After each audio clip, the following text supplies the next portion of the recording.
Formula ఈ race FIR A1 KTR. ఇంతకీ ఈ కేసు వివరాలేంటి? ఎప్పుడెప్పుడు ఎంతెంత మొత్తం సొమ్ము బదిలీ చేశారు? ఈ మొత్తం ఉదంతంలోని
కోట్లకు మించి బదిలీ జరిగితే ప్రభుత్వం ఆర్థిక శాఖ అనుమతి అవసరం. కానీ అలాంటి నిబంధనలేవి పాటించకపోవటం గుర్తించాల్సిన విషయం.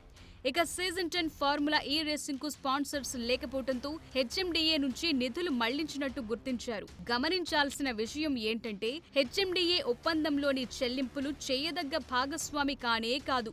ఏసీఐ నుంచి ఎలాంటి అనుమతులు లేకుండానే చెల్లింపు జరిగినట్టు గుర్తించారు. ఇదిలా ఉంటే విదేశీ చెల్లింపుల్లో పాటించాల్సిన నియమాలేవి పాటించకపోవటం కూడా తీవ్రంగా పరిగణిస్తోంది ప్రస్తుత ప్రభుత్వం.